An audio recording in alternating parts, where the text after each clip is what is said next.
নববধূর হাত থেকে তাজা ফুলের তোড়া নেওয়া সেই মেয়েটি জানতই না তার ভাগ্য হঠাৎ এভাবে বদলে যাবে। হঠাৎ একজন মানুষ কুনিকে জিম্মি করে চিৎকার করে উঠল, এখানে কি কোনো ডাক্তার আছে? বন্ধুর চিন্তায় মেয়েটি বলল, আমি ডাক্তার। তাকে সঙ্গে সঙ্গেই বড় বসের কেবিনে নিয়ে যাওয়া হলো। কয়েক ঘন্টা আগেই লোকটি গুলিবিদ্ধ হয়ে গুরুতর আহত হয়েছিল। জাহাজ তখন গভীর সমুদ্রে, হাসপাতালে যাওয়া অসম্ভব। মেয়েটি সতর্কভাবে চিকিৎসা করলো, ওষুধ দিল, কিন্তু বের হয়ে যাওয়ার ঠিক মুহূর্তেই হঠাৎ তার উপর ঢলে পড়ে অজ্ঞান হয়ে গেল।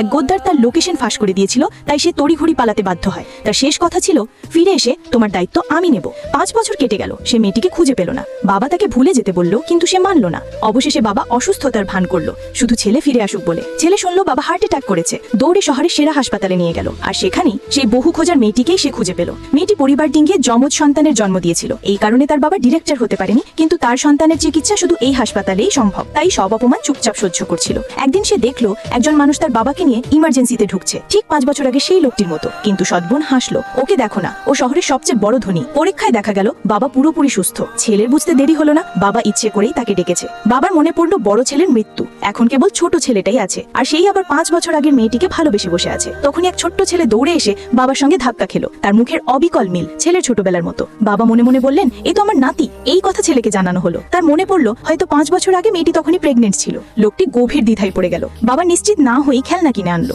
জিজ্ঞেস করা হলো, এগুলো কি 4 বছরের বাচ্চার জন্য ঠিক? মেয়েটির মন ভেঙে গেল। ইস, আমার সন্তানেদেরও যদি এমন ভালোবাসা পেত। ঠিক তখনই বাবার মুখ ফ্যাকাশে হয়ে গেল, বুকে হাত, তীব্র ব্যথা। মানুষজন ভাবলো এও নিশ্চয়ই নাটক, কিন্তু সেই নারী সঙ্গে সঙ্গেই বুঝে গেল এটা সত্যিকারের হার্ট অ্যাটাক। সে দ্রুত জরুরি চিকিৎসা করে বৃদ্ধ লোকটির প্রাণ বাঁচালো। বাবা তাকে অনেক টাকা দিতে চাইলেন। অত্যন্ত টাকার দরকার থাকা সত্ত্বেও সে দৃঢ় কণ্ঠে বলল, কারো প্রাণ বাঁচানো আমার কর্তব্য। এই দৃশ্য দেখে সদবুলার ভিতর জ্বালা জেগে উঠল। সে এক অজুহাতে নারীটিকে সেখান থেকে সরিয়ে দিল। বাবা আবার ছেলেকে খুঁজে পেতে ছেলের শৈশবের ছবি বিশাল পোস্টারে ছাপিয়ে সারা শহরে ছড়িয়ে দিলেন। ওদিকে লোকটির চোখ পড়ল রাস্তার পাশে এক মা আর 2 শিশুর দিকে। তাদের একজন ঠিক তার মতো দেখতে, কিন্তু গাড়ি ঘুরতেই তারা চোখের পলকে মিলিয়ে গেল। তার লোকেরা পরামর্শ দিল শহরে 30 বছরের কম বয়সী সব নারীর ডাক্তার ও নার্সদের এক বিশাল পার্টিতে আমন্ত্রণ জানাতে। পরের দিন সবাই সাজগোজ করে ম্যানশনে হাজির। নারীটি যখন বুঝলো এটা আসলে বিয়ের জন্য আয়োজন, সে সাদামাটা পোশাক পরে যেতে লাগলো। ঠিক তখনই তাদের চোখের দৃষ্টি একসাথে আটকে গেল। লোকটি জিজ্ঞেস করতেই যাচ্ছিল, তুমি কি সুশিয়া? তখনই সদ্বোন এসে তাকে টেনে নিয়ে গেল। সাহসী কণ্ঠে বিষ মেশানো হুমকি দিল, তুই 2 সন্তানের মা,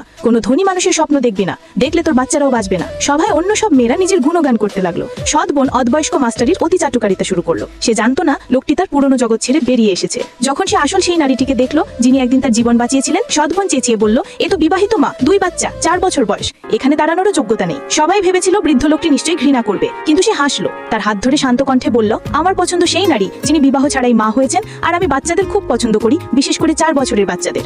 হলঘর মুহূর্তেই হতবাক, নিঃশব্দ হয়ে গেল।